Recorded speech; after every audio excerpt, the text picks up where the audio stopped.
del Colegio Médico de Tabasco, Asociación Civil.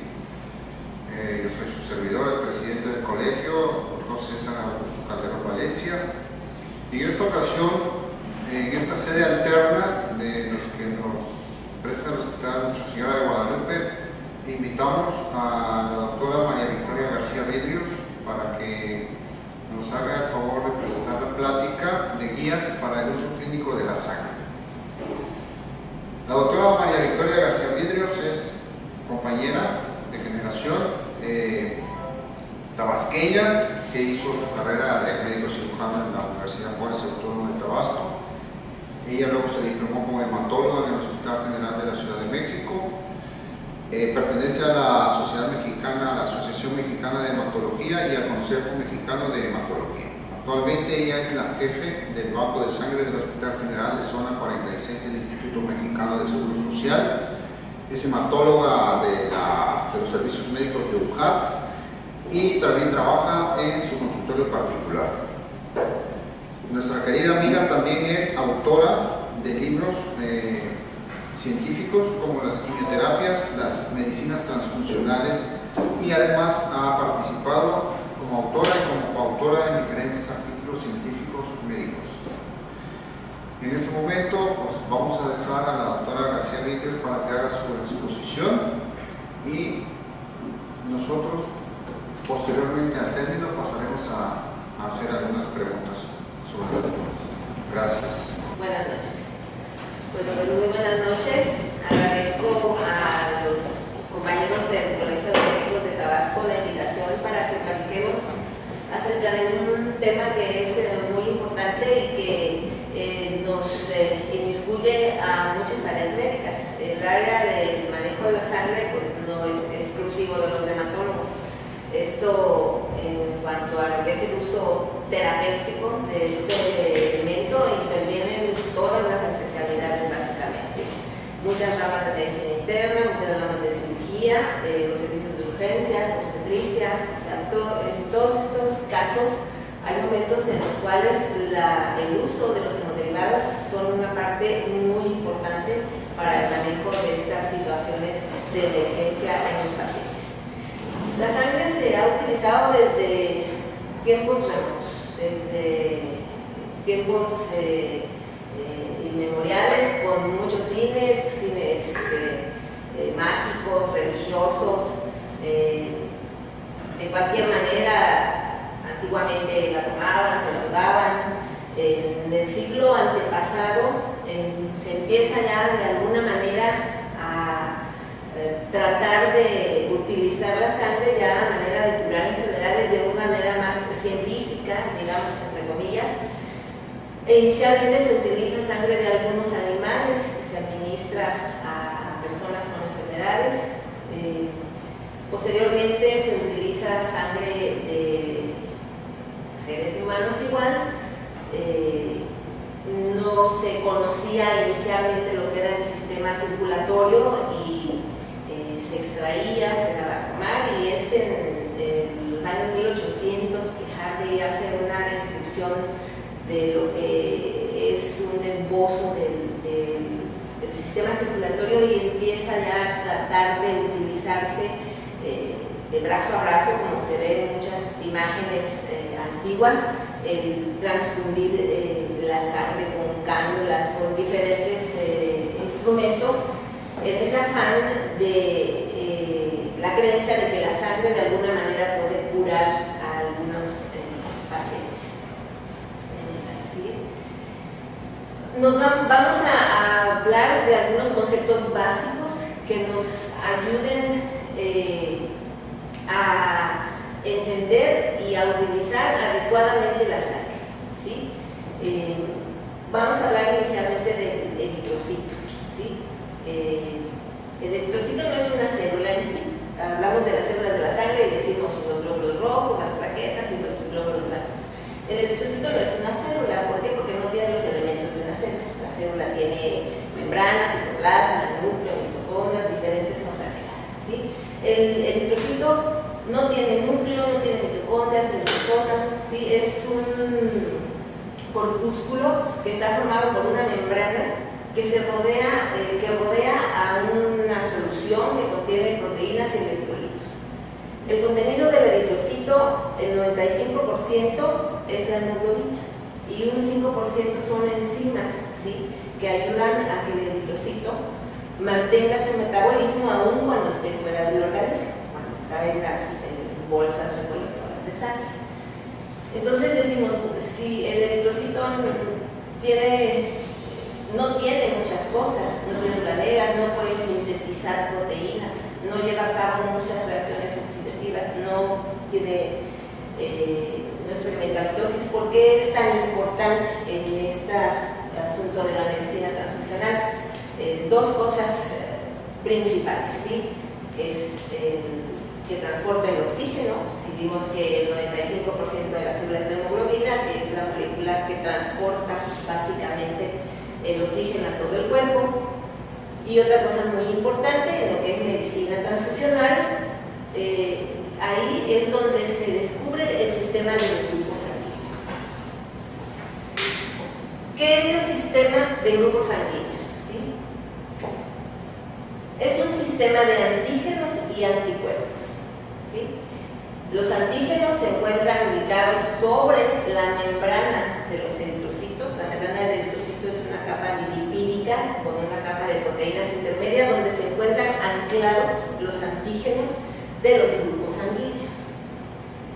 Y los anticuerpos, ¿sí?, son anticuerpos libres que se encuentran suspendidos en este líquido que contiene el eritrocito, que contiene el plasma del eritrocito, y son anticuerpos naturales. En los sistemas de grupos sanguíneos tenemos dos tipos de anticuerpos. Los anticuerpos naturales son los que genera el organismo sin que haya un estímulo externo. ¿Sí? Esos son normales que los tengamos, dependiendo de qué grupo de sangre somos, lo vamos a ver más adelante. Y existen también los anticuerpos inmunes o anticuerpos inducidos, que estos son consecuencia de algún estímulo externo. Transfusiones o embarazos en las mujeres pueden ocasionar que el cuerpo produzca anticuerpos contra antígenos que esta persona no conoce. Vamos a hablar del sistema ABC. Es el sistema de grupos sanguíneos más importante. Sí, fue el primero que se descubrió. Desde 1800, de los años 1800, empiezan a haber ya algunos avances en cuanto a lo que es la transfusión de sangre. En estos tiempos se describe por primera vez la reacción de aglutinación, que es lo que nos permite identificar en el laboratorio las reacciones para saber qué tipo de sangre es una persona. Más tarde se descubre la antigenicidad de los eritrocitos. ¿Qué quiere decir? Empiezan a ver que a algunas personas a las que les ponían sangre, en vez de que mejoraran, empeoraran. ¿Sí? Entonces, ¿qué dice? Bueno, ¿por qué si yo le pongo sangre de una persona, se corrige su problema y a otra no se corrige, incluso podían a veces hasta fallecer? Entonces ahí dicen, bueno, es que los eritrocitos pueden ocasionar problemas a una persona, ¿sí? En 1900, Karl Landsteiner es el que realmente identifica los antígenos del sistema AB0 y él por primera vez dice que esas reacciones de aglutinación que se dan entre diferentes personas se pueden asociarse, dicen en ese tiempo, a la presencia o ausencia de dos antígenos diferentes, el antígeno A y el antígeno B, y que hay personas que no tienen ninguno de los antígenos, ¿sí? y en ese tiempo le denominan el grupo C, que en la actualidad es el grupo C, sabemos. Hay una regla, la regla de Landsteiner se conoce, que dice que los antígenos y sus correspondientes anticuerpos no pueden coexistir fisiológicamente en el mismo individuo. Ahorita vamos a ver a qué se refiere esta regla de Landsteiner. En el sistema B0 tenemos antígenos y anticuerpos naturalmente.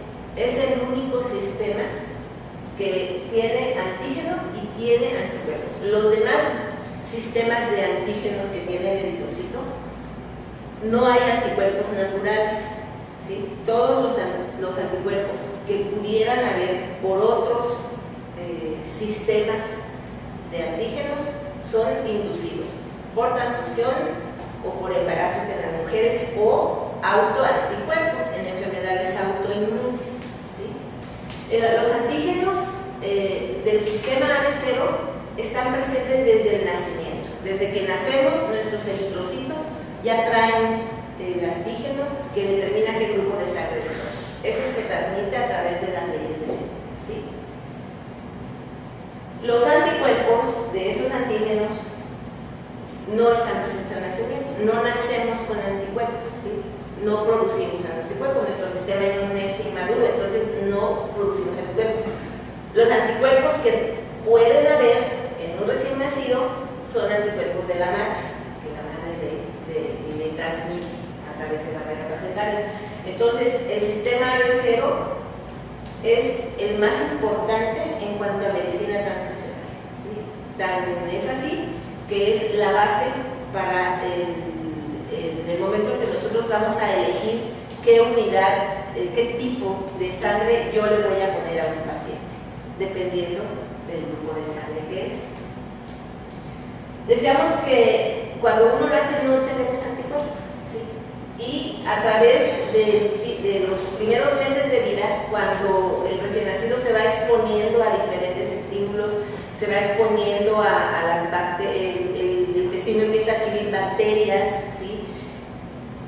Estas bacterias tienen una conformación molecular que es semejante a la de los grupos, a la de los antígenos del grupo sanguíneo, y empiezan a formarse los anticuerpos naturales del sistema AB0, ¿sí? Vemos la que sigue. Fue el primer sistema que se identificó, se transmite por leyes de Mendel, es el único que tiene anticuerpos naturales, ¿sí? Y es el sistema que es la base en la terapia transfusional. La frecuencia de grupos sanguíneos en diferentes poblaciones, ¿sí? En México el grupo más común, el 70% de la población, somos O, ¿sí?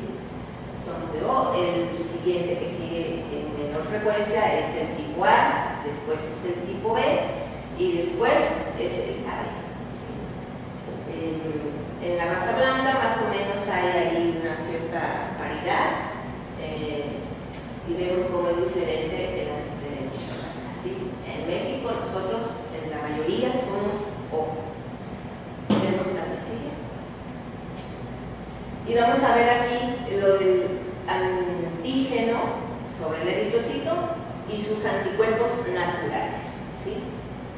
Si nosotros tenemos una persona que sobre su membrana tiene antígeno de tipo A, decimos que es una persona que es tipo A. Al nacimiento no tiene anticuerpos, ¿sí?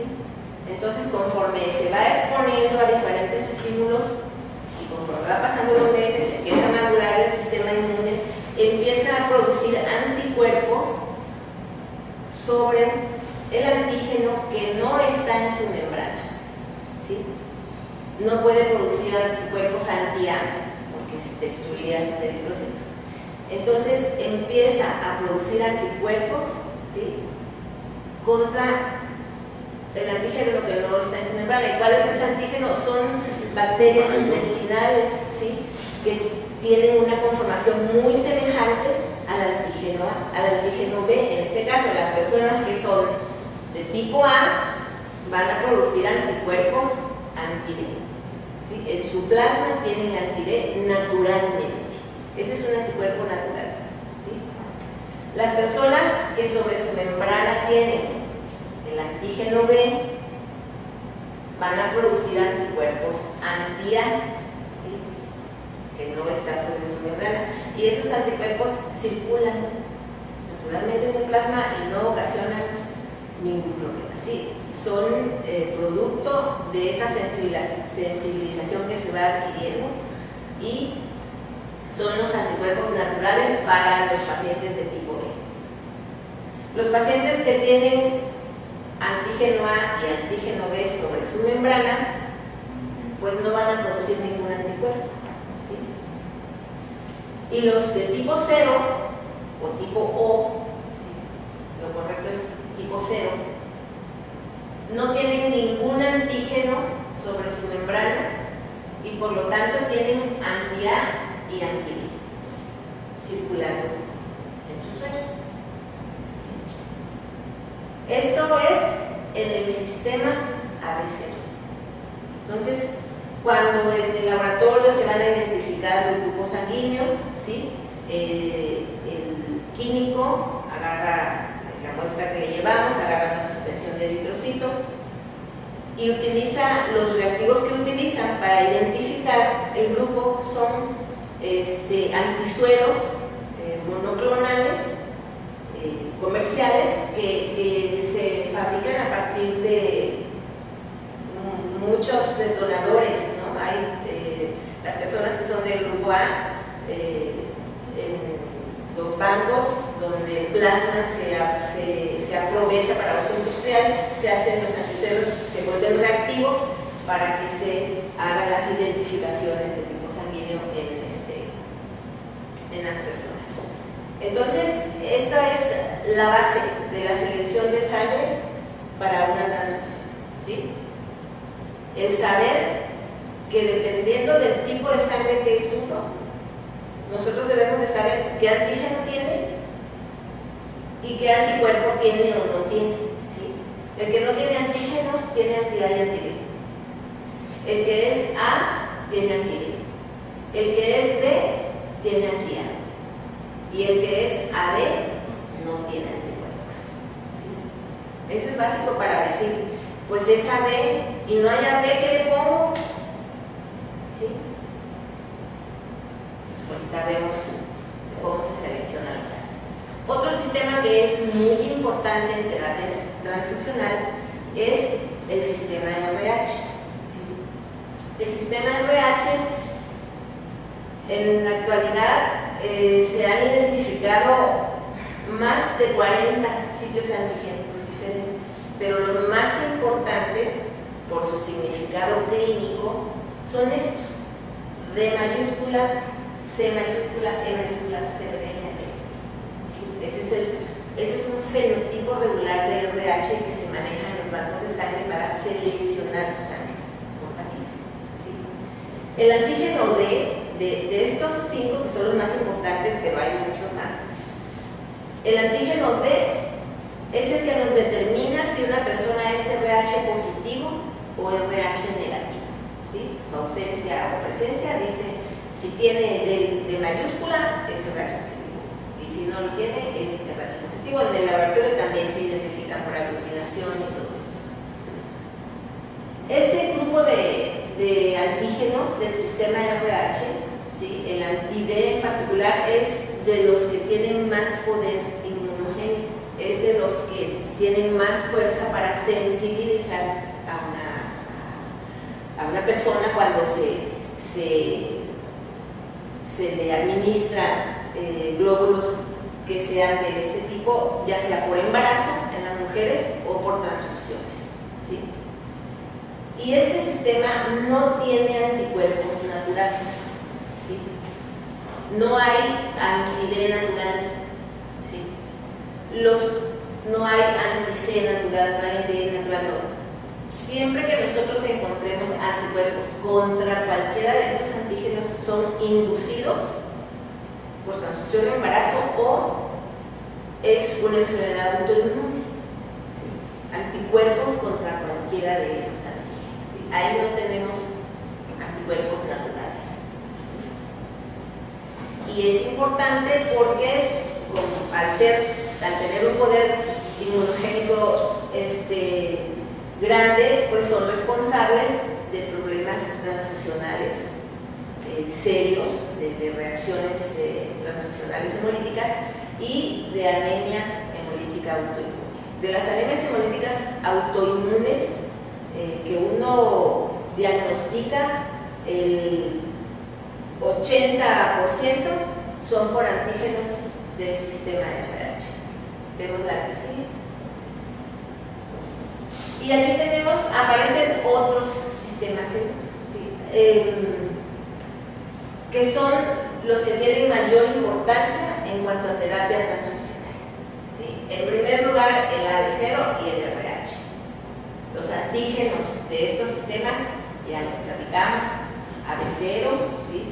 Y tienen importancia clínica en la terapia transfusional. Esto es reacción transfusional hemolítica, ¿sí? Podemos tener reacciones transfusionales hemolíticas severas si transfundimos sangre compatible por esto, y en la enfermedad hemolítica del recién nacido, ¿sí? En las enfermedades hemolíticas del recién nacido generalmente se deben, los casos que producen hemólisis muy importantes son los que se deben a los antígenos del sistema RH, ¿sí?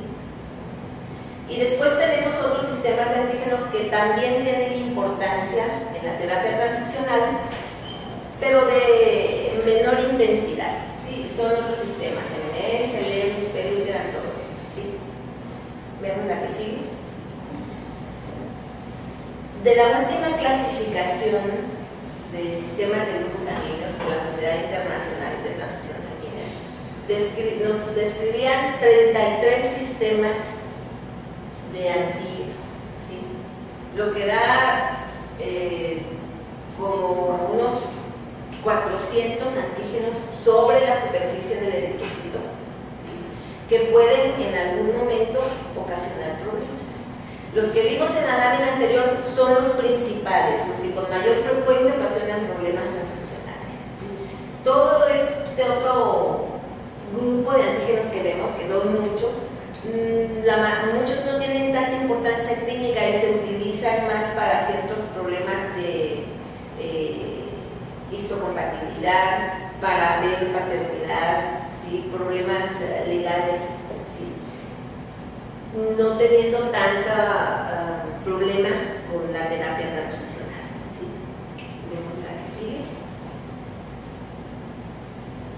Esta es una tabla donde nos permite ver, dependiendo del grupo que es una persona, qué grupo de sangre yo le puedo poner, ¿sí? Lo ideal es que cuando nosotros vamos a transfundir, administremos sangre del mismo grupo del paciente, ¿sí? Es como debe de ser. A veces podemos no disponer del mismo grupo, pero siempre hay una alternativa, siempre hay una alternativa. Bueno, algunas veces no, y eso es terrible. Vamos a ver qué es lo que se puede hacer en algún momento, ¿no? Entonces, aquí tenemos a los pacientes, las personas, ¿sí? Al paciente que es O positivo, aquí vemos concentrado eritrocitario, plasma fresco y concentrado plaquetario. El paciente que es O positivo, a ese no le podemos poner otra cosa que no sea O positivo, ¿sí? Es el único que solo puede recibir de su grupo. Pero ya vimos que el 70% de la población somos O positivo. Entonces es así difícil que en un banco no tengamos sangre O positiva, salvo que haya alguna cosa catastrófica y se vaya así la sangre por montones, ¿no? Un accidente, algo así. Pero este, que es el donador universal, él no puede recibir sangre de ninguno de estos, ¿sí? En cuanto a paquete globular, en cuanto a plasma, ¿sí? No tengo plasma O positivo, ¿sí? Y me puedo poner cualquiera. El plasma lo que contiene es, aparte de factores de coagulación, pues tiene los anticuerpos naturales, ¿sí? Dijimos que el paciente de O, como no tiene antígenos, tiene anti-A y tiene anti-B, pero no pasa nada si yo le pongo de A que tiene anti-B o de B que tiene anti-A. No le pasa nada que yo le ponga plasma a este, porque él no tiene antígenos sobre su membrana. Entonces yo le puedo poner cualquier plasma. ¿Sí? Concentrados plaquetarios, lo ideal es ponerle de su mismo grupo. ¿Sí? Y aquí ponemos los concentrados plaquetarios. En caso de extrema urgencia, podemos utilizar de cualquier grupo. Y así nos vamos con todos los demás grupos sanguíneos. Al paciente de O negativo, solo le podemos poner concentrado eritrocitario O negativo. Ninguna otra cosa. Plasma, le podemos poner cualquiera. ¿Sí? Y puede ser cualquiera positivo o negativo. ¿Sí? RH positivo o RH negativo. Ahí no importa, en el plasma no importa el RH porque el plasma no lleva células, ¿sí? Y no hay anticuerpos anti-D naturales, ¿sí? Y así nos vamos con todo. Al de A positivo, ¿qué le podemos poner de concentrado eritrocitario? Le podemos poner A positivo, por supuesto, y le podemos poner O positivo, ¿sí? ¿Qué pasa si le ponemos O a un paciente de A? Nada, no le pasa nada, ¿sí? Plasma, le podemos poner plasma A, plasma AB, que tampoco tiene anticuerpos y no van a hacerle nada a estos eritrocitos, ¿sí? Positivo o negativo. Al de A negativo, le vamos a poner A negativo, o le podemos poner O negativo. De plasma le podemos poner A, AB, positivo o negativo. Al de B, su paquete globular B positivo o de O positivo. El O se lo podemos poner a todos. Sus paquetes globulares se los podemos poner a todos. ¿Sí? Y el plasma, ahí va. El B negativo y O negativo. ¿Sí? Al de AB, a ese le podemos poner de todo. ¿Sí? De AB de preferencia de su grupo, pero si no hay AB, que es, ya vimos, el menos frecuente y puede ocurrir que no haya, ¿sí? Le podemos poner de A, le podemos poner de B y le podemos poner de O. Si se requiere transfundir varias unidades, pues de preferencias siempre de la misma, o sea, pues a ver, ¿de cuál tengo más? Pues de A le voy a poner, pues si tiene que poner 3 o 4, ¿no? No le voy a poner una de A, una de B y una de O, así de. Entonces, si le voy a transfundir varias, de preferencia que sean de la misma, si es que no hay de su grupo. De plasma, le ponemos su plasma, de su tipo de sangre. ¿Sí? ¿Qué pasa si yo le pongo un plasma de A? El plasma de A tiene anti-D, ¿verdad? Entonces, me le va a destruir ahí esto. Pero si yo le pongo un plasma no pasa nada. ¿Por qué? Porque ese plasma se va a distribuir en todo el organismo. Entonces no tiene la cantidad de anticuerpos suficiente para realmente ocasionar un problema de hemólisis. Y al de AB negativo, ese es el más tremendo, pues si AB, y si no hay A negativo, y si no hay B negativo, y si no hay O negativo. ¿Sí? Entonces al AB le podemos poner de todos, ¿sí? Porque no es raro que de pronto no tengamos de ese grupo de sangre, y el plasma es AB, positivo o negativo, y las plaquetas de su grupo, pero si no hay, imagínense una leucemia AB, donde agarra uno tantas plaquetas de su grupo, pues no las hay. Ahí se le pueden poner de grupos diferentes o se utilizan otras plaquetas de aféresis, por ejemplo, y quitándoles el plasma, porque ahí sí ya se utiliza más volumen de plasma. Las plaquetas tienen sus medidas de plasma. Entonces, aquí con estas notitas abajo, que los concentrados plaquetarios en caso de urgencia pueden ser de cualquier grupo. En el caso de los RH negativos, O negativo, A negativo, B negativo, decimos, no les podemos poner otra cosa que no sea RH negativo.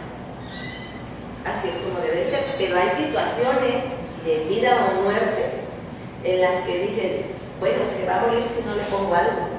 Pero uno tiene que valorar realmente que sí sea un caso de vida o muerte, porque a veces no lo son. ¿Sí? Entonces dice, bueno,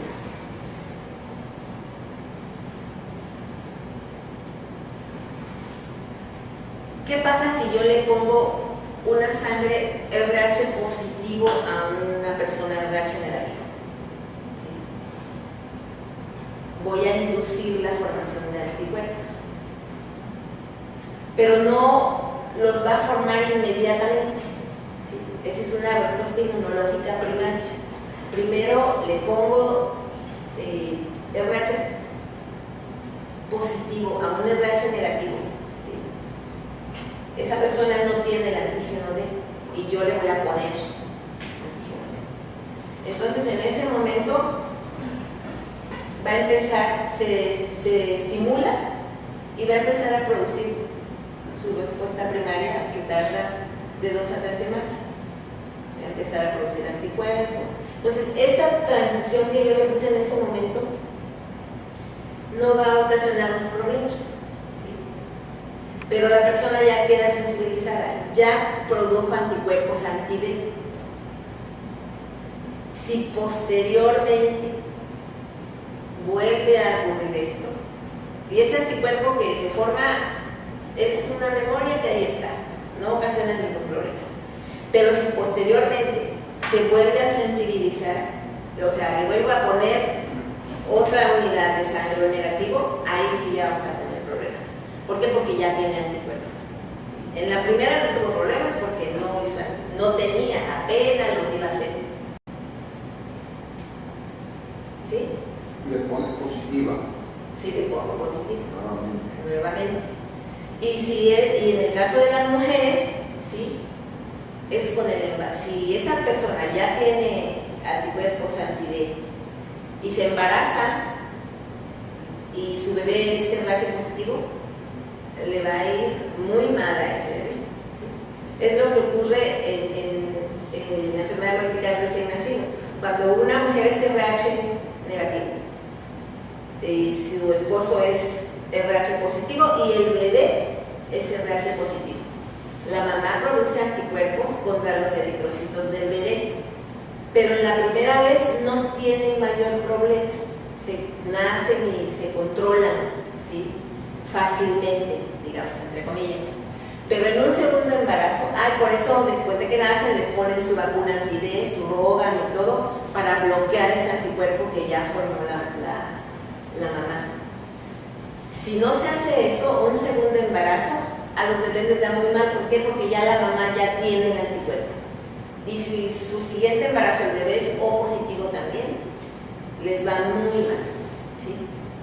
Si el bebé es O negativo, pues no hay problema, no hay ningún problema. Entonces, esto es así a grosso modo cómo manejar las alternativas de transfusión en cuanto al grupo sanguíneo cuando no tenemos la sangre del grupo del paciente. Y esto, dice, no, voy a aprenderme esta canija tabla. Pero si nosotros sabemos ya el porqué de esto, el sistema de antígenos y anticuerpos del AB0, que es en lo que se basa la selección de la sangre, pues ya podemos más o menos saber el porqué. Si en un momento yo no tengo la sangre que es, puedo usar otra cosa, tengo otra alternativa, ¿sí? y se da mucho esta situación. Vemos la que sigue. Aquí esas imágenes nada más lo que es el procesamiento de la sangre. Bueno, obtenemos unidades de sangre total, ¿sí? Obtenemos unidades de sangre total y ya en el laboratorio, en el banco de sangre, por medio de centrifugación, de extractores, se hacen las separaciones, ¿no? Primeras separaciones, el paquete globular, el plasma sale acá para otra bolsita que anda por allá, vemos la que sigue. Los plasmas recién separados, ¿sí? Ya congelados, tienen que mantenerse en congelación dentro de las primeras 6 horas que se extraen, se deben de meter a congelar. Aquí, dentro del proceso de lo que es la separación de plaquetas y las unidades ya finales se concentrados plaquetarios que se deben de mantener en agitación, la temperatura ambiente, y pues vemos la que sigue. Vemos aquí el proceso de sangre total.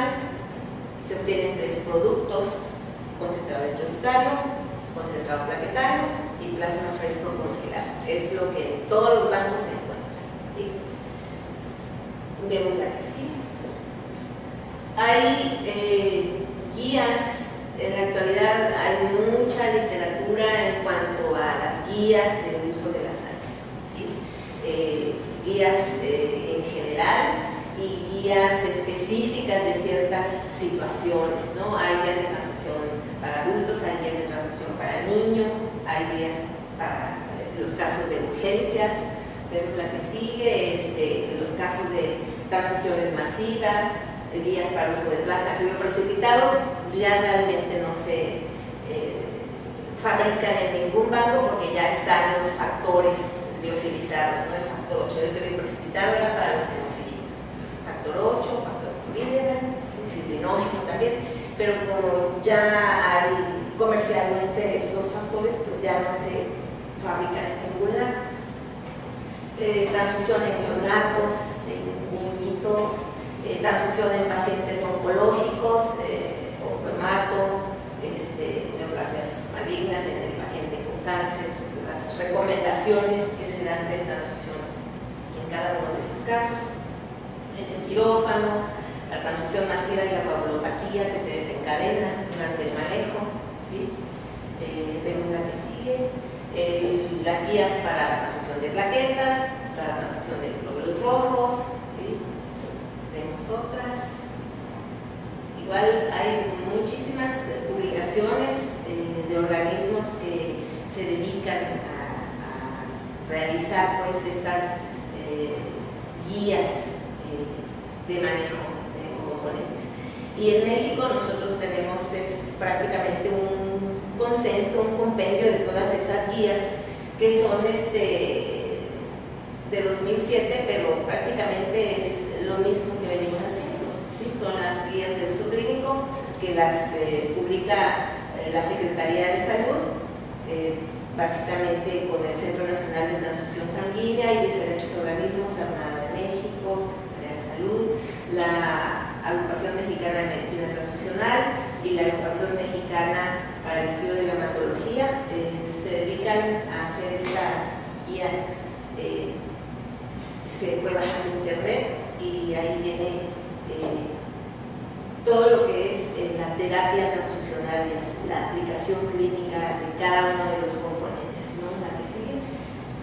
Rápido, sangre fresca no se utiliza. En ningún banco que nosotros vayamos vamos a encontrar unidades de sangre fresca total.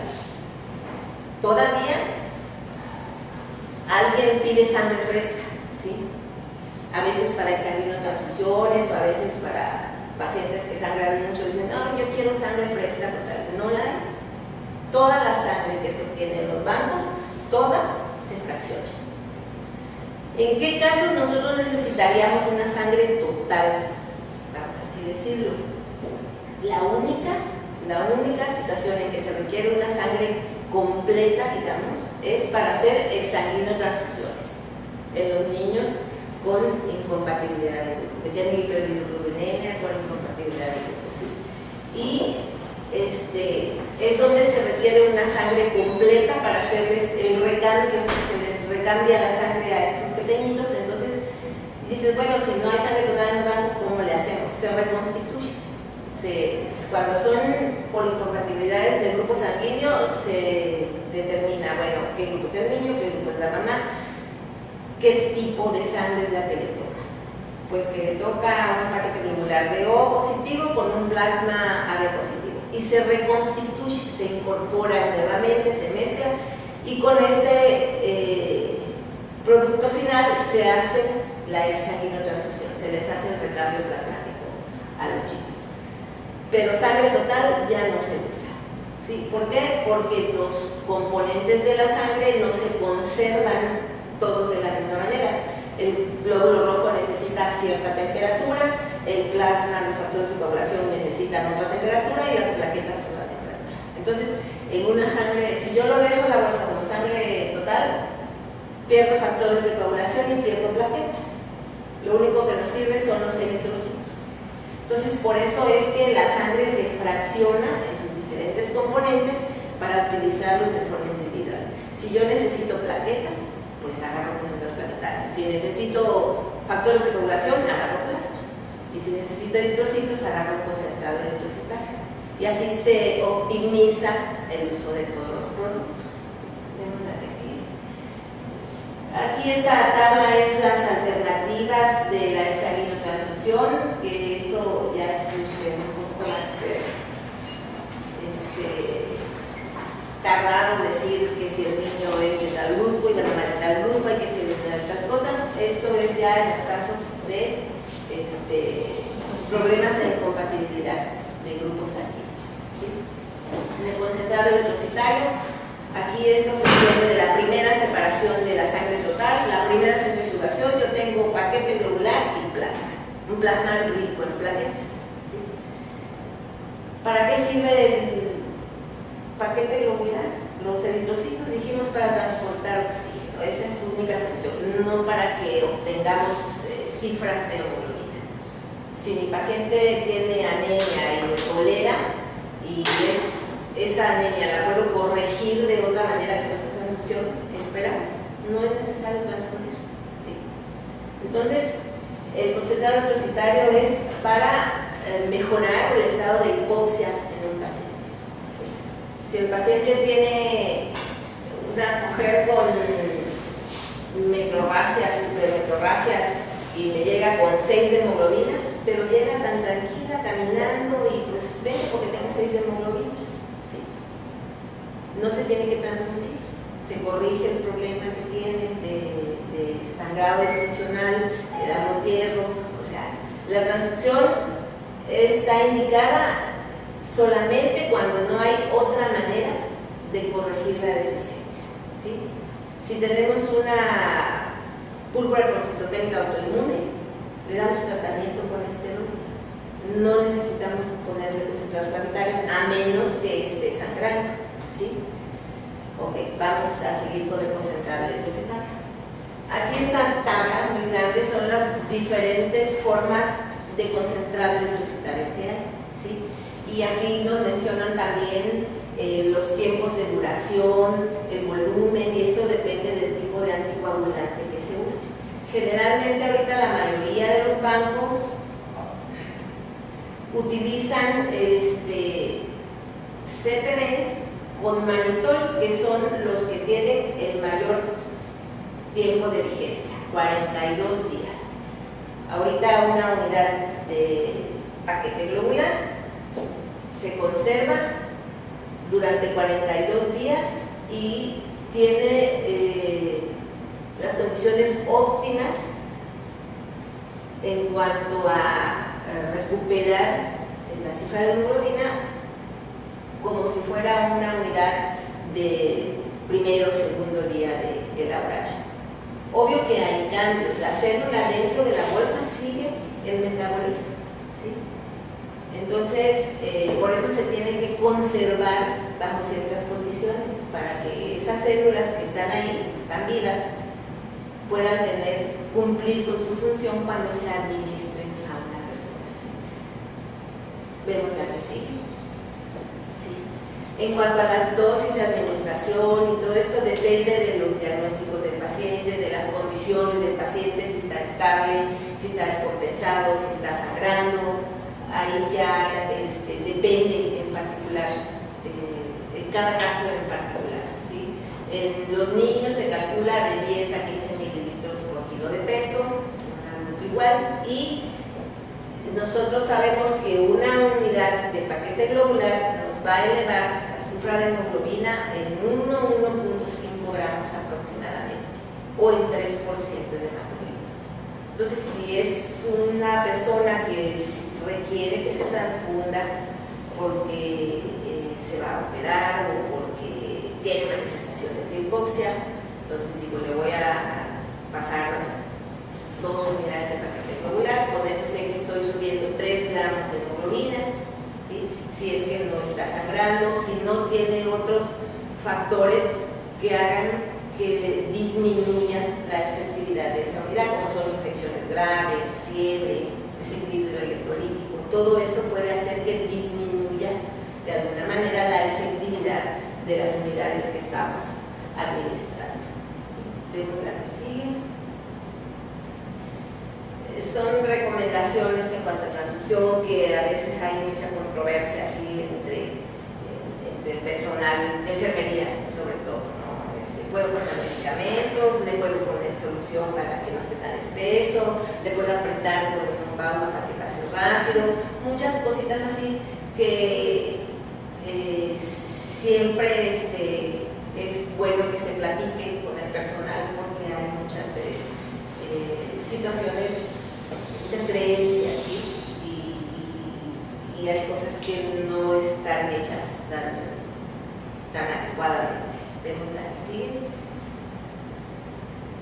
Aquí tenemos este cuadro, alternativas de uso en pacientes adultos y en niños mayores de 4 meses. En un recién nacido, la selección de la sangre de acuerdo al tipo es igual que en los adultos.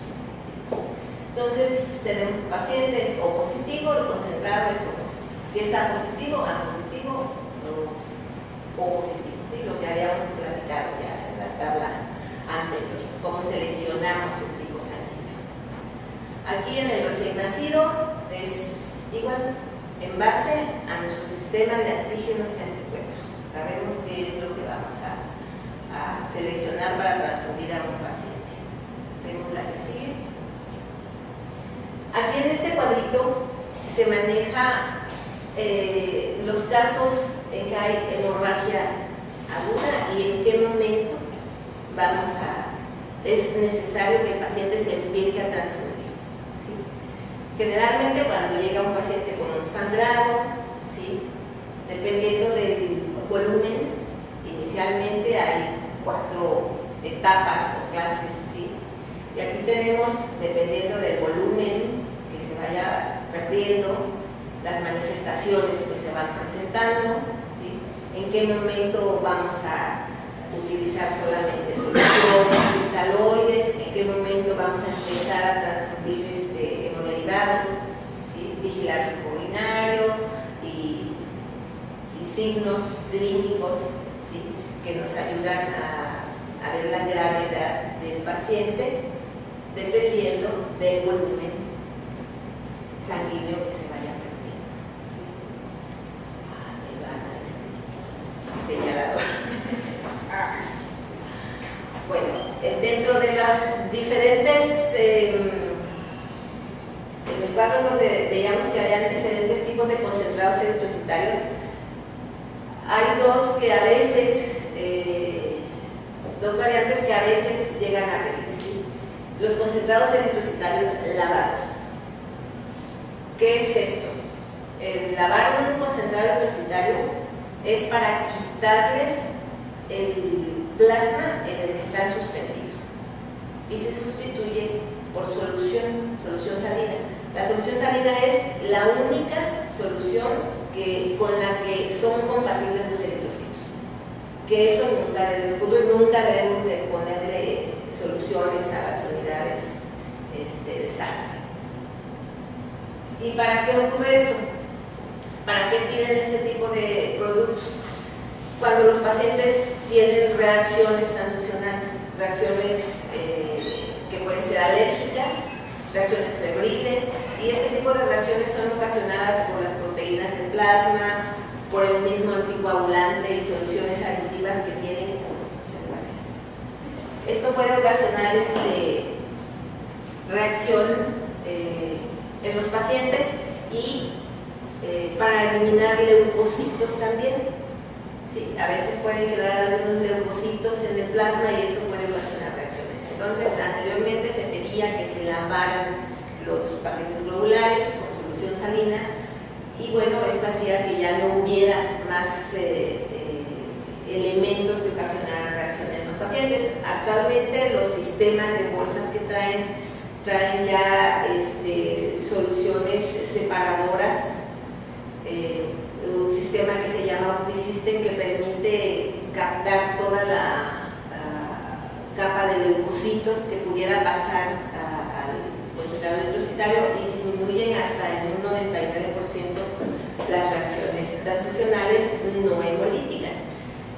Las proteínas del plasma, la solución aditiva, eso no se puede quitar. Entonces, si una persona ha presentado una reacción febril, una reacción alérgica en una transfusión, lo que se recomienda es premedicarlos antes de transfundirlos.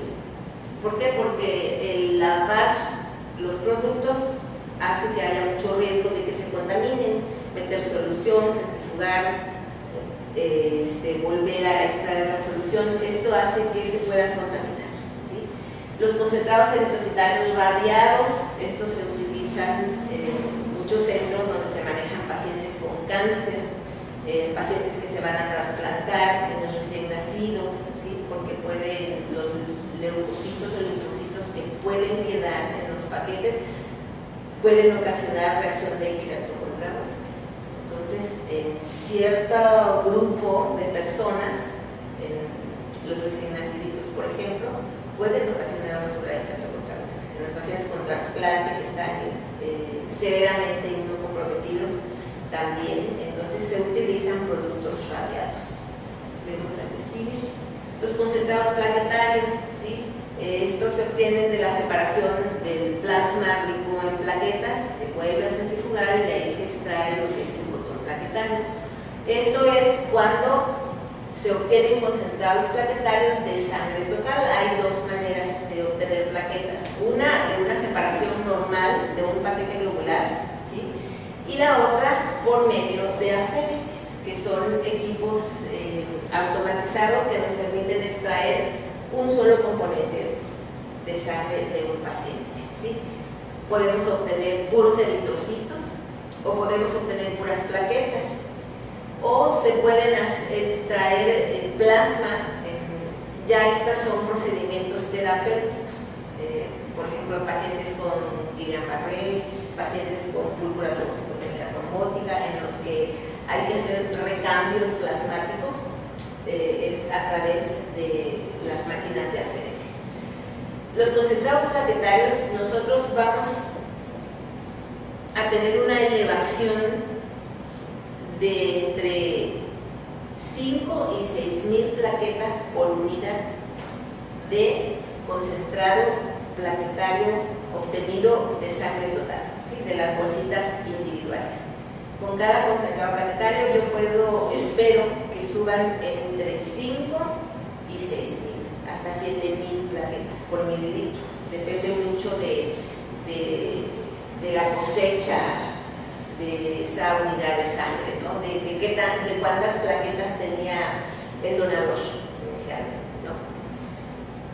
Y de los concentrados plaquetarios obtenidos por aféresis, en estos casos las máquinas extraen exclusivamente las plaquetas del donador y obtenemos productos que equivalen entre 7 y 10 concentrados plaquetarios que se obtienen de sangre total habitualmente.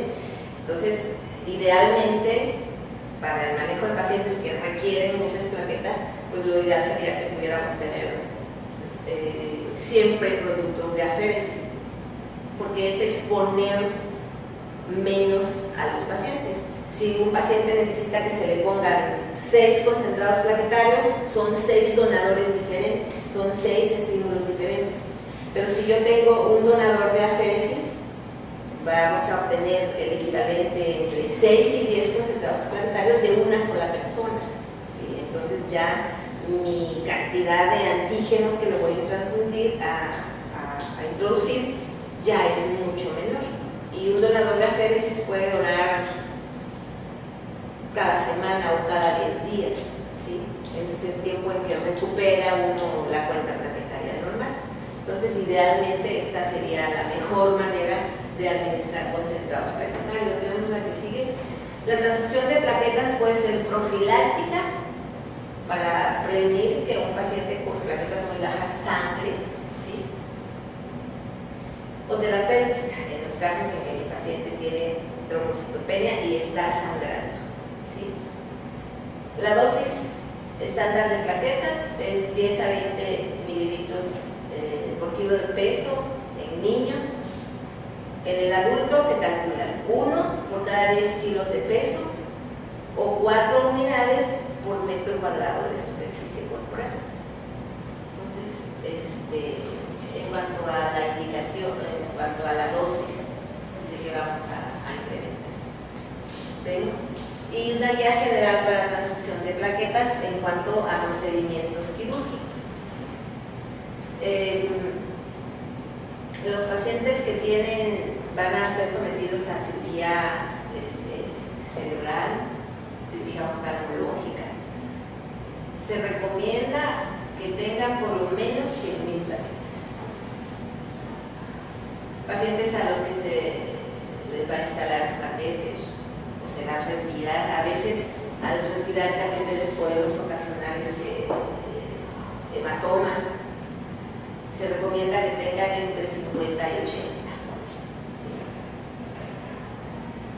Vemos la que sigue. En cuanto al grupo sanguíneo, deseamos lo ideal es que sean del mismo grupo de la persona. Pero a veces, si hay situaciones de urgencia, por ejemplo, los que son RH negativo, pues la mayoría de las veces no hay. Y ahí lo ideal sería tener aféresis, y con 2 o 3 donadores se puede manejar. Pero en los casos en que tenemos concentrados plaquetarios obtenidos por donación normal, vamos a utilizar plaquetas aún cuando no sean de su grupo, en los casos en que el paciente tiene sangrado. El plasma fresco congelado. El plasma lo que contiene son factores de coagulación, y la única indicación de plasma es aporte de factores de coagulación cuando el paciente está sangrando por deficiencia de factores de coagulación. ¿Quiénes, por ejemplo, las personas con enfermedad hepática severa? Ahí se sintetizan la mayoría de los factores de coagulación, entonces los cirróticos siempre tienen sus tiempos de coagulación prolongados y no sangran, a menos que tengan una úlcera, oides, alguna situación que favorezca el sangrado. Pero mientras, con sus tiempos de coagulación prolongados, así están sin ningún problema. Entonces, la única indicación es aporte de factores de coagulación cuando hay sangrado, o una persona que tenga tiempos de coagulación prolongados y se vaya a someter a un procedimiento quirúrgico. ¿Sí?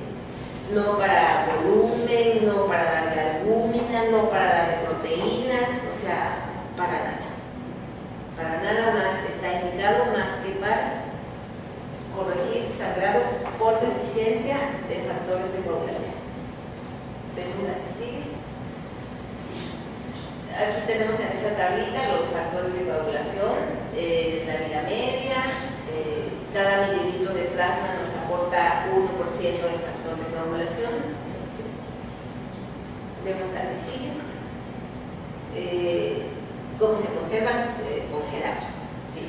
Si se descongelan y los volvemos a congelar, ya no sirve. O si urge y los metemos a calentar para que se descongelen, tampoco sirve.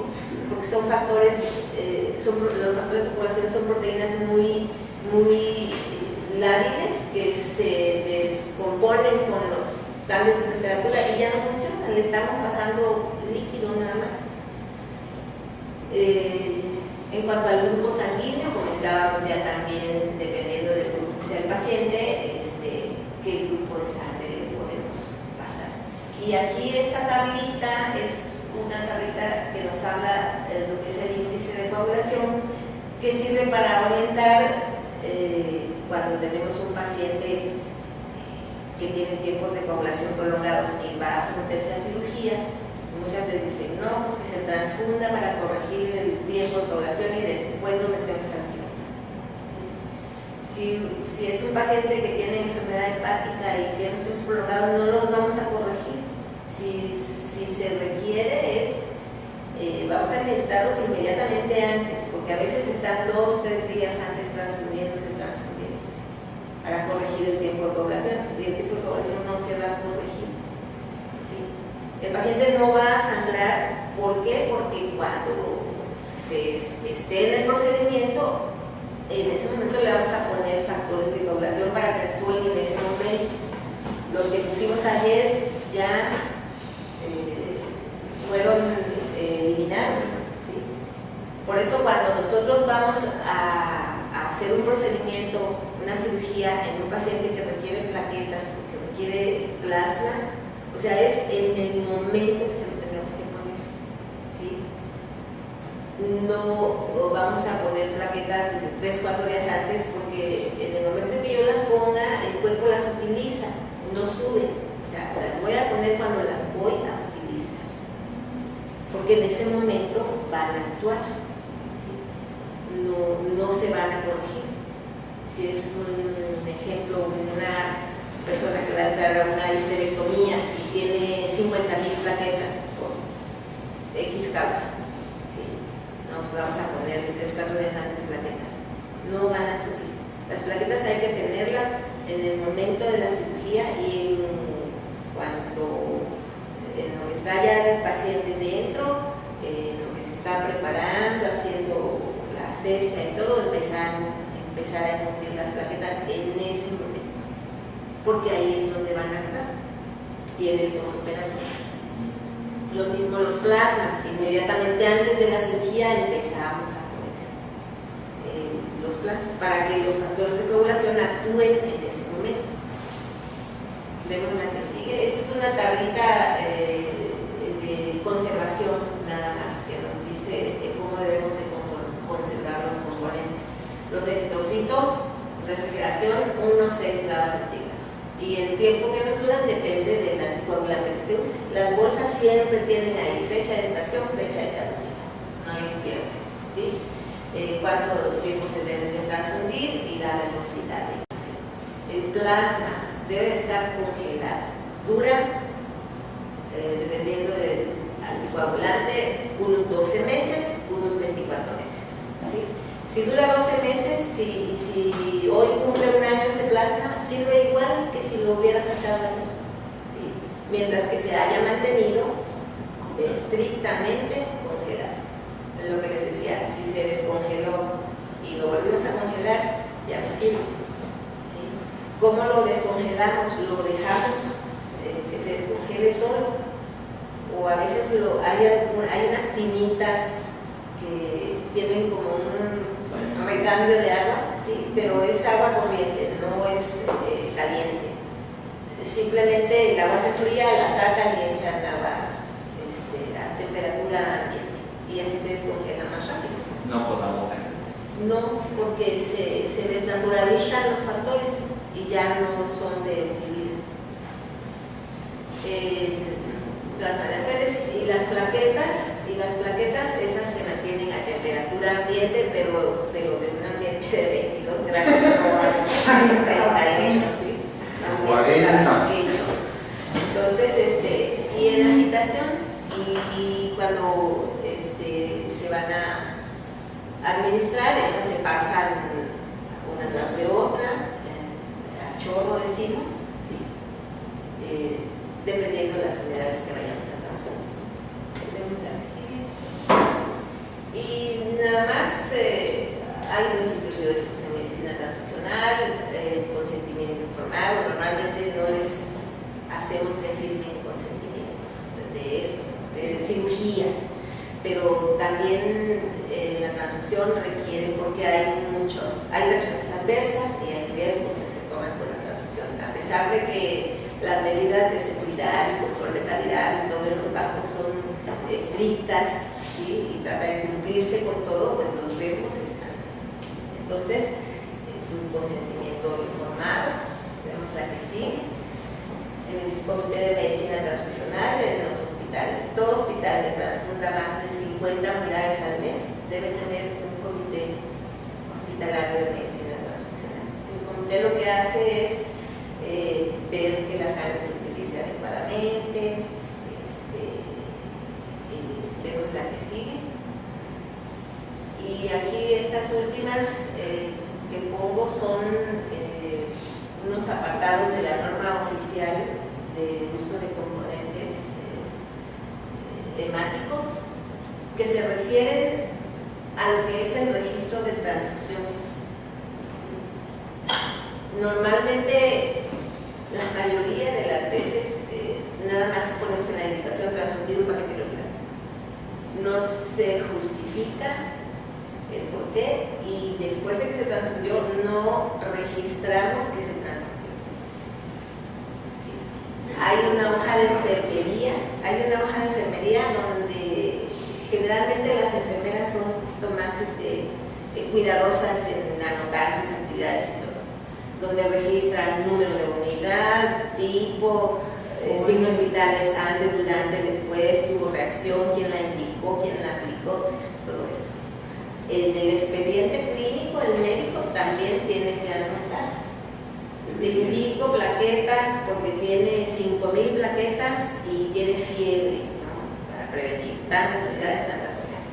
Se transfundió plaqueta número 1, número 2, número 3, sin efectos adversos. O sea, eso la norma oficial mexicana marca que debemos de poner, y cosa que normalmente no hacemos.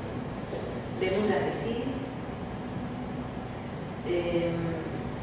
Lo de la solicitud de transfusión, bueno, cada hospital maneja sus formatos,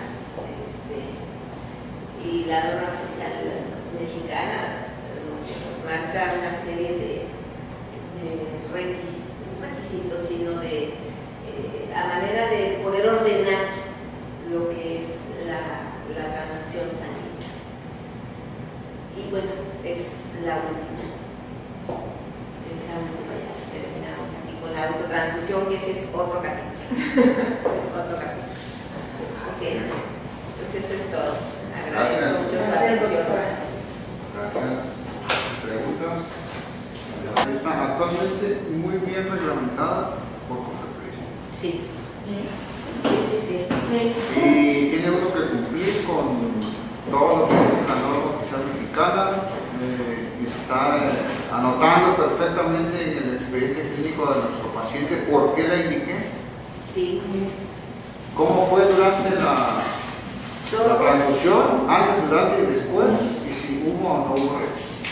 Sí, debe de estar registrado todo lo que ocurra alrededor de las transfusiones. Sí. Es decir, tiene uno que ser tan cuidadoso como para cuando uno mete a un paciente a quirófano, con consentimiento informado y todo. Ok, encima otra. La sangre total vimos que realmente ya no se usa. No se utiliza. Digo, ni la encuentra uno. Habrán algunos rincones donde... Pero vaya, pero está fuera de norma, está fuera de ley. Totalmente fuera de lo que son las guías para el uso de sangre. La sangre total, tal cual se obtiene, no se utiliza actualmente. Se utiliza sangre reconstituida, que es una sangre completa, para recambio en recién nacidos con problemas de incompatibilidad. Y puede ser de 3 diferentes donadores. Solamente se reconstituye el concentrado eritrocitario con el plasma. Sin plaquetas. Nada, sin plaquetas. De diferentes donadores, de dos Sí, donadores distintos. puede ser de diferentes donadores, que sean compatibles entre ellas nada más. De diferentes personas.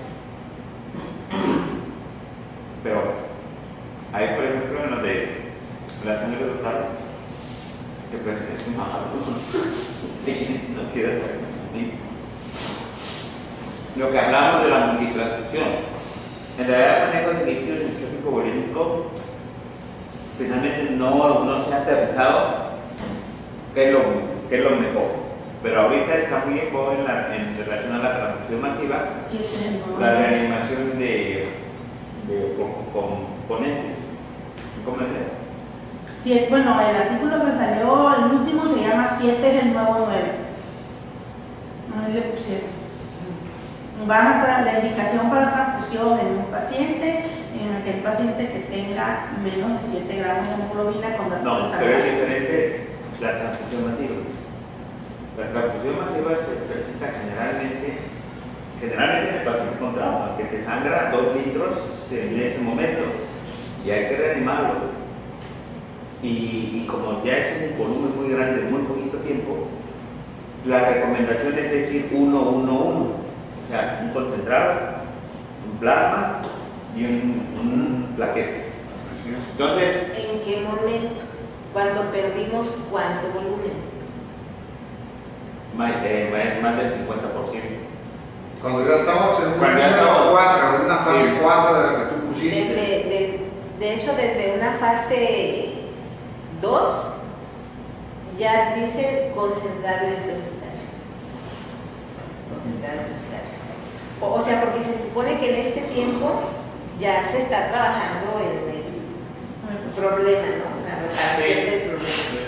Entonces, va por etapas y dice, bueno, primero vamos a reponer Sí, claro. eritrocitos. Por eso. Si la situación persiste, seguimos metiendo soluciones, se diluye el volumen sanguíneo, entonces ya vamos con el plasma. Vamos a transferir plasma también porque ya no tenemos factores de coagulación. ¿Sí? Sí. Y plaquetas. Por ejemplo, en este caso que le comentaba de la herida vascular, ese paciente nos sangró 4 litros, yo considero que a lo mejor en 4 horas. Sí. Y ese fue el tiempo, digo, indiscutiblemente vimos la hemorragia y entramos a quirófano. Pero para localizar el sitio de hemorragia, pues nos sangró un buen. Sí. Y además tardamos, porque bueno, era un sitio que ya estaba alterado, el hematoma y bla, bla, bla, bla, bla. Entonces, pues ya entró dentro de los criterios de transfusión masiva. Se dio mucho volumen en poquito tiempo y había que reanimarlo. Sí, dice, transfusión masiva es cuando se realiza el cambio del volumen sanguíneo Prácticamente. total en menos de 24 horas. Ajá. O sea, entra, por ejemplo, una gente promedio de 70 debe tener entre 4,5 y 5 litros de volumen circular. Entonces, perder un volumen corporal en menos de 24 horas. Y este lo perdió casi Entonces, 4 horas. 4 horas. Sí. Entonces, las recomendaciones que se habían estado haciendo es reanimar así, digamos, uno tras otro, eritrocitos, plasma, plaquetas, así de ser. Y una de las preguntas que hicieron en una plática que yo estuve en relación a la transfusión masiva fue precisamente sobre la recomendación ahorita es eritrocitos, plasma, plaquetas, pues se suma sangre total. Entonces mi duda, ¿no? ¿Cuál será la diferencia entonces? ¿Por qué no se concluye o que se tenga la disponibilidad de sangre total? ¿Qué diferencia hay manejar sangre total a manejar la eritrocitos? Por la preservación de los elementos. Es diferente. Para que una sangre total funcione en todos sus elementos, la tengo que utilizar en las primeras 6 horas de extraída. ¿Cuántas? Cada unidad de sangre, para que nosotros obtengamos un concentrado plaquetario, es una unidad de sangre total. Si le quiero poner 6 concentrados plaquetarios, ¿sí? Necesito 6 sangres totales. Lo voy a sobrecargar de volumen. Un concentrado plaquetario tiene 50-60 mililitros.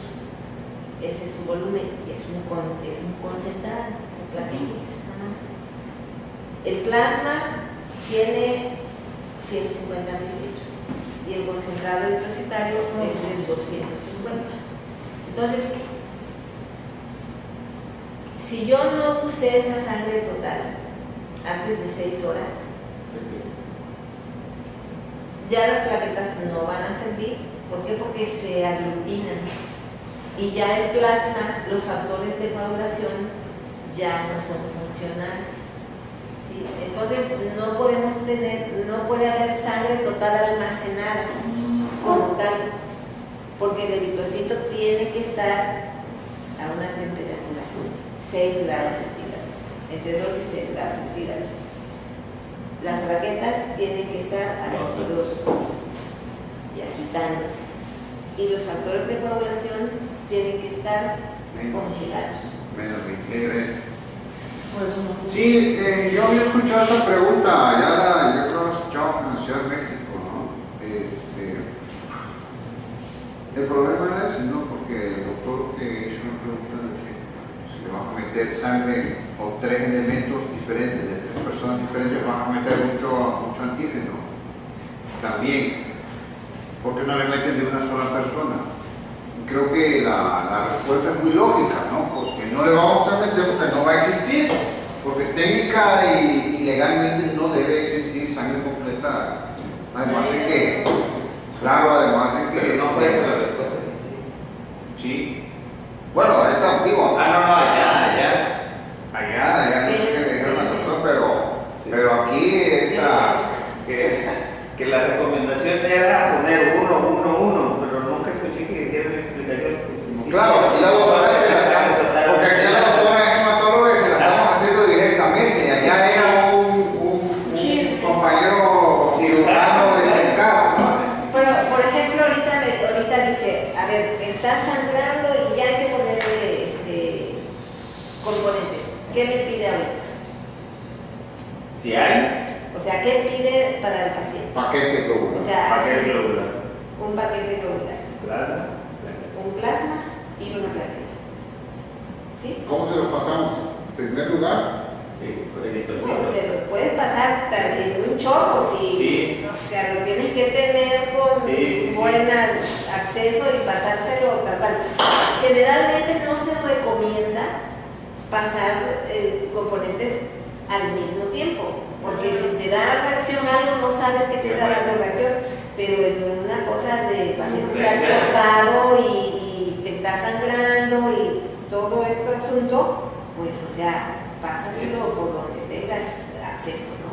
Y el paquete a chorro y el plasma a chorro, pero por ejemplo, me dice un paquete globular, un plasma y una plaqueta. Una plaqueta nos sube entre 5 y 6,000 plaquetas y no nos sirven para nada. Necesitaría por lo menos unos 6, 8 concentrados plaquetarios. Entonces serían 8 bolsas de sangre total. Sí. Entonces tienen que ser los productos por separado. Y sacando las cuentas que dicen, Es que precisamente de eso se trata el protocolo de transfusión masiva. El banco de sangre debería de tener ya los componentes listos. Porque bueno, a final de cuentas, y desafortunadamente no sabemos cuándo se van a utilizar. Porque cuando es un accidente, pues bueno, no sabemos, ¿no?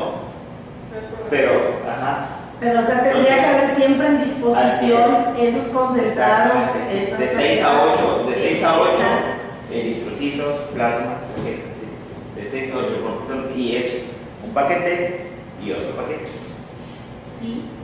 Y ahora otra pregunta ya desde el punto de vista más administrativo, ¿no? En todo caso que, por ejemplo, el paciente sea ¿qué? O negativo y no tengo más que puros paquetitos O positivos para hacer mi transfusión.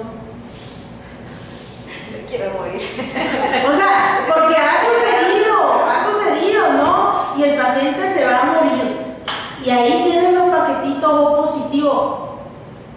O sea, ahí ¿Pero qué hace? la decisión es del médico. O sea, llega un hombre balaceado, O negativo. voladera o negativo, y nomás tengo 1 o 2. Y está desangrado, está chocado. se lo paso. Si ya no hay nada, pues que no. Yo digo, doctor, no tengo O negativo más. Le pregunto, a veces cuando son esos accidentados no sabe uno nada de ellos. ¿Sí? Entonces, oiga, ¿lo han operado alguna vez? ¿Lo han transferido alguna vez? No. No ¿Ya está usted inmunizado? Oiga, ese hombre sensibilizado, no sabe. Entonces, se avienta uno el riesgo, sí, porque es un caso de vida o muerte. Claro. Tengo O positivo. No sé qué onda con este señor. señor, quién sabe su vida. Después le ponemos la vacuna, lo que sea. Se la ponemos porque se va a morir si no. Y entonces el médico, jefe del grupo, del equipo en ese momento, dice que se le ponga. Pero no le hacen caso. Luego los anestesiólogos. O sea, el banco de sangre hace lo que el médico le dice. Pues claro, siempre y cuando no sea una operación. La gente de banco de sangre tiene que saber. Yo lo que les digo a mis químicos, o sea, son químicos, son técnicos, a veces son Es complicado. gente que no tiene mucha preparación, pero pues tratamos de que sepan afrontar. Y todo esto que platicamos de las alternativas del grupo y todo, o sea, ellos las tienen que saber. Bueno, y si no lo saben, aquí está en Está pegado el papelito. Y cuando venga un médico y te pide una cosa que no dice el papelito, Mira, doctor, fíjese que hay esta situación, no hay del grupo que quiere, pero se le puede poner eso, ¿no? Y hay médicos que no y que no.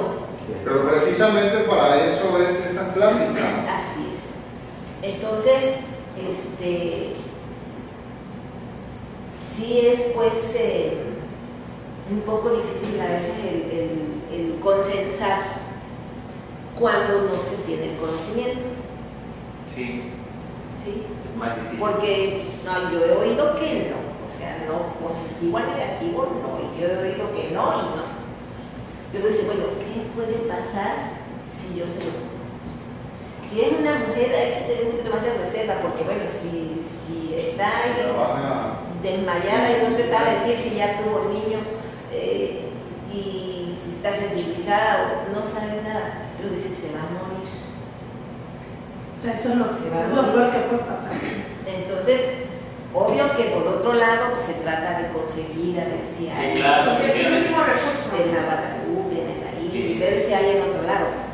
Diría, esa es la chamba del administrativo.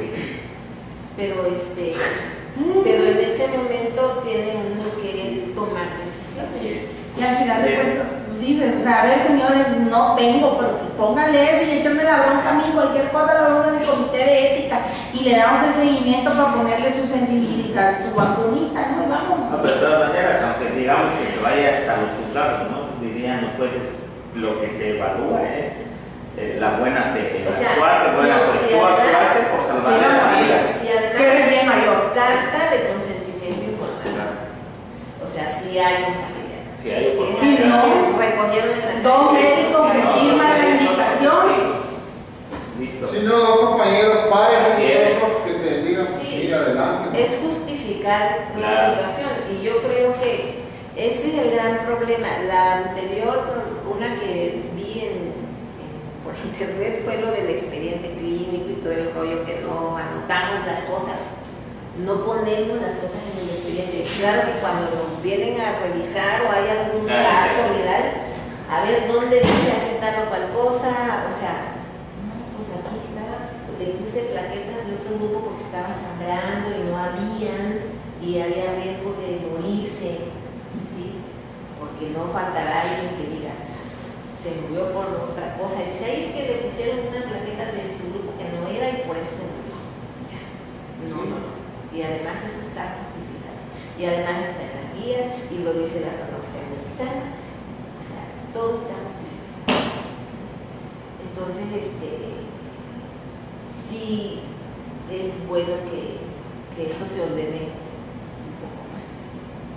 Claro que Se ordene. Ni idea tienen de cuál. Aquí en Tabasco es donde hay para hacer ese tipo de conferencias. ¿En qué hospital? Tienen equipo de aféresis en el Centro Estatal de Transfusión, en el Rovirosa, tienen En Juan Granja, ¿no? en Juan Granja. Sí, en el sureste, su agua Hospital del sureste. la aféresis plaquetaria. Ellos tienen equipo de aféresis también. lo que no sé si sirve de todo. No, sí hay, incluso mandaron a capacitar personal para que lo manejaran, pero la verdad no sé si funciona. Y plasmaféresis solo tienen en el Juan Granja, ¿no? Y Es cuando el mismo sirve, equipo que lo hace. El mismo. Entonces es un aparato. Se Ah, programan, sí. Cambia los filtros. se programan y cambian los equipos. Sí, Las es mallas. el mismo Entonces, aparato. como el Prisma, Voy a. nosotros tenemos un equipo, nada más que obviamente es muchísimo más caro el tratamiento. El equipo hace terapia de reemplazo renal, pero también hace la modalidad de TPE, terapia de intercambio plasmático, Ah, muy bien. en pacientes críticos, sepsis, como eso. Puede ser ahora sí una pregunta que no sé. Bueno, nosotros tampoco lo sabía. Se puede hacer café sin urgencia. Por ejemplo, yo tengo un sangrado y necesito tener que ver, soy Vita y va una vez. ¿Se puede? Siempre se tienen que hacer Las Las pruebas. pruebas, claro. las pruebas pretransfusionales, Ajá. su hemoglobina, cuántas plaquetas tiene, ahí es importante que tenga una buena cifra de plaquetas, porque si no lo que vamos a cosechar va a ser. Pero también tienes que hacer de todas las personas. Claro. O sea, y serología, Sí. ¿cuánto tarda en salir el resultado de serología haciéndolo así de urgente, que no entre en un carrusel de rutina? 2 horas. Me evaluaron. 2 horas te puede tardar en salir, dependiendo de los equipos que Claro. tengan de serología, ¿no? Que No nosotros sé si es tenemos, reactivo. Hasta Chagas. sí, Sí. ahí ya te pasa el paludismo, Sí. o sea, la sífilis, hay un equipo que te hace la sífilis ya por ELISA también. Te hace hepatitis B, hepatitis C, VIH, sífilis y Chagas, automatizado. Y ya manual hace brucela y paludismo. De paludismo también ya hay